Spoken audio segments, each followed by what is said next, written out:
some money, and she was told to go buy some clothes. She had to attend some affairs with a gentleman. So she had a ton of money, a ton of money. And she went down Radio Drive in California with her money, and every store she went into, they turned her away because of the way she was dressed. So she went back and she was crying on the shoulder of the guy at the hotel, and he said, just a minute. So he made a few phone calls. He took her. They went down to a shop. She got all kinds of nice things, very nice things. They dressed her all up, fixed her, beautiful, beautiful woman. And so she's walking back down the street, and she goes into each one of those stores, and she says, do you remember me? I was just in here yesterday. Don't you work on commission? Big mistake. Had all her bags, had her little entourage with all her bags following her. Be kind to other people. The people you meet, the people you have met, the people you could meet, could all be a key to your success. But more importantly, you should always be kind. You should always be respectful of others, because it's the right thing to do. It's the right thing to do. What I try to think about is how would I want someone to treat my parents, or my grandparents, or my children. So that's the philosophy that I use. It's the right thing to do. So now you've heard Bill Gates' 11 rules and my comments on a select few. In conclusion, I'd just like to wrap up by sharing a few things that I think might help you along your journey. First of all, your education will never end. And it shouldn't. I know you're tired of school. I was tired of school too. I was tired of school, was ready to get through it.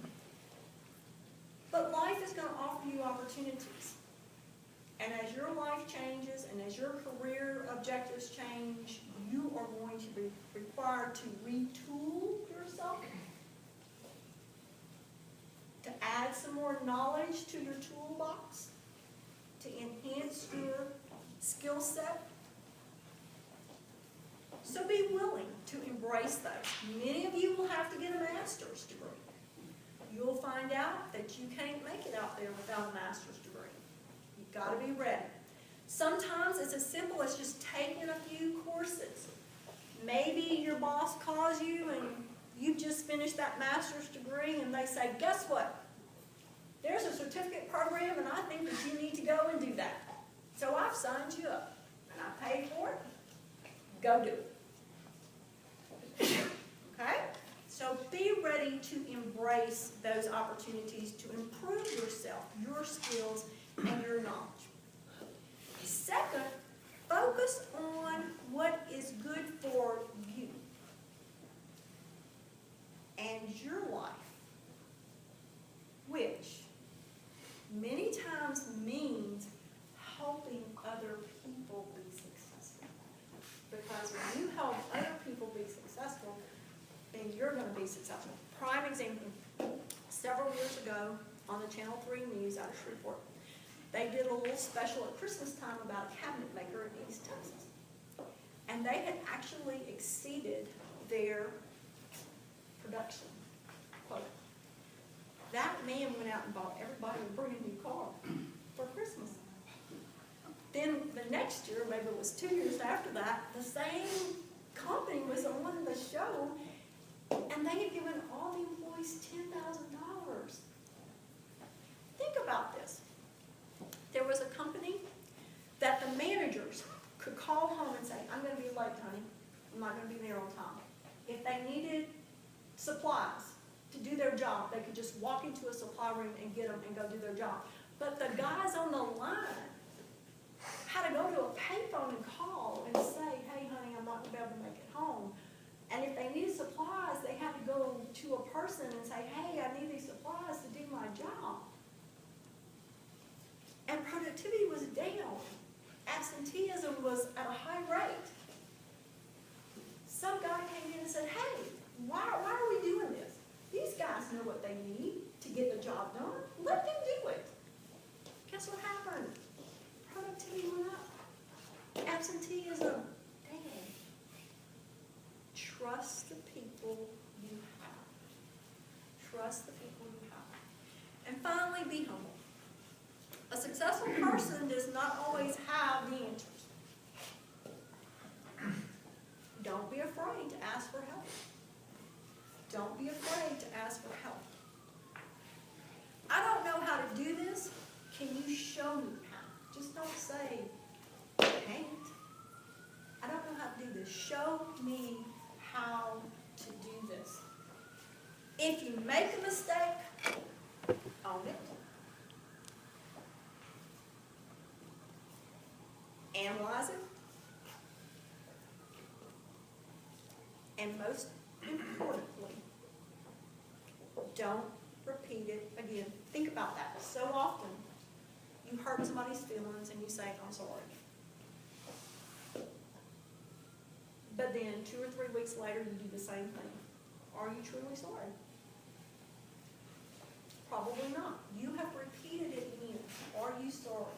Are you sorry? And finally, all of us are here tonight to honor you because you're getting scholarships. It's better to give than to receive. And as you leave this university, think about that. It doesn't cost a lot of money to start a scholarship. I call it my pocket change. We have a scholarship in memory of our 2 children who passed away, one in '94 and one as recently as 2012. And basically what we do is we contribute something every month. But I always go back to the story that my dad told me, and I actually watched this in progress. He would come in every night and he'd take all the change out of his pocket and he'd throw it on the dresser. And my mom kind of got a little upset about that. He was scoring her dresser up. So she got in the drawer. So he would come in every night and he'd throw his change in the drawer. My children were young at the time, and when we would go to their house, they liked to count money. So when he got enough money in his jar, he would throw it out on the table, and my kids would count it and roll it. He'd take them to the bank. They would deposit a third of it into their little savings account that he called for college. He would give them a third of it to spend any way they wanted, and then a third of it they gave to the church. And you too can do the same. Think about this. How much change do you have in your car? We drove in our daughter's car and she has about $5 in change. So I will confiscate that. I will put it in my little money jar when I get home. I will confiscate it and put it in my little money jar. However, our little granddaughter thinks it's her money jar, so she likes to come and confiscate the money occasionally. We're going to have to put it up. But it's not hard. It's not hard. And when you get enough, then call the Alumni Foundation and say, hey, I'd like to start a scholarship.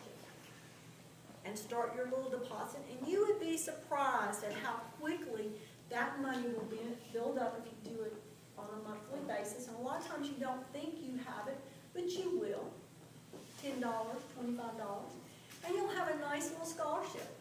And you all know how appreciative you are of scholarships because somewhere along the way, someone has helped you out with a scholarship.